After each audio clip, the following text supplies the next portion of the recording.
સુરતમાં જિલ્લા કાનૂની સેવા સત્તા મંડળ દ્વારા કેદીઓના પરિવારજનો અને મુલાકાતીઓ માટે મહત્વપૂર્ણ પહેલ કરવામાં આવી।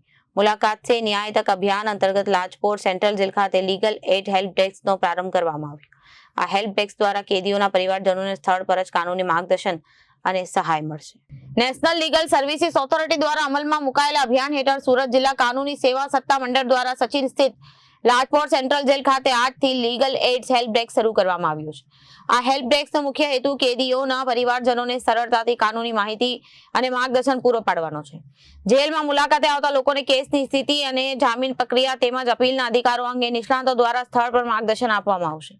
આ ઉપરાંત આર્થિક રીતે નબળા પરિવારોને વિનામૂલ્યે સરકારી વકીલની સુવિધા કેવી રીતે મળી શકે તેની પણ માહિતી આપવામાં આવશે। હેલ્પ ડેસ્ક પર પેરા લીગલ વોલેન્ટિયર્સ અને જેલ વિઝિટિંગ એડવોકેટ્સ હાજર રહી મુલાકાતીઓને સમસ્યાનું નિરાકરણ લાવશે। માત્ર કાનૂની સહાય જ નહીં પરંતુ માનવીય અભિગમને પણ પ્રાથમિકતા આપવામાં આવી છે। મુલાકાતીઓ માટે શુદ્ધ પીવાનું પાણી અને બેસવાની વ્યવસ્થા છે અને સ્વચ્છ વાતાવરણ જેવી સુવિધાઓ પર ખાસ ભાર મૂકવામાં આવ્યો છે। જી સર।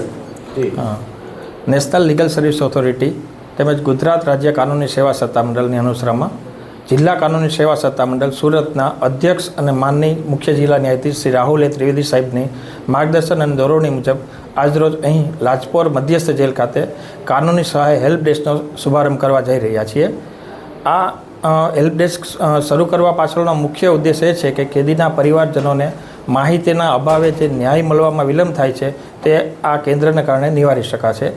ઘણી વખત લોકો પૂરતી માહિતી નથી હોવાથી એના કારણે મફત અને સક્ષમ કાનૂની સહાય એને નથી મળતી।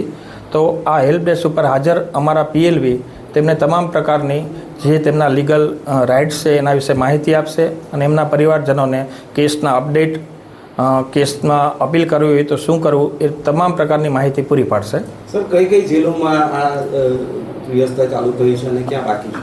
ગુજરાતમાં લગભગ બધી મધ્યસ્થ જેલોમાં આ કેન્દ્ર શરૂ કરવાનું છે। અત્યારે રાજકોટમાં ને બે જગ્યાએ થયેલું છે અને સુરતમાં આપણે પણ શરૂ કરી રહ્યા છીએ। સર, કયા પ્રકારની માહિતીઓ આરોપીઓના સગાને આપવામાં આવશે?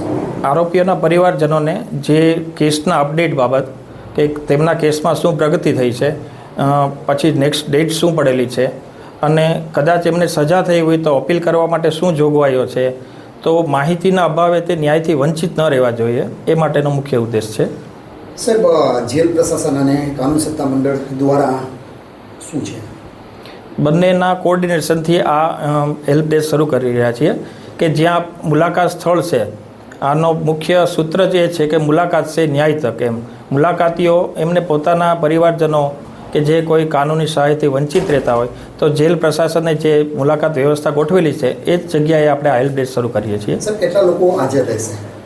ત્યાં અમારા એક પીએલવી ત્યાં હાજર રહેશે અને મુલાકાતનો જે સમય છે એ દરમિયાન જે મુલાકાતીઓ હોય છે, કેદીઓને મળતા હોય છે ત્યારે એમને માર્ગદર્શન પૂરું પાડશે કોઈ પણ લીગલ બાબતમાં। Thank you. Bureau report, Janadesh news.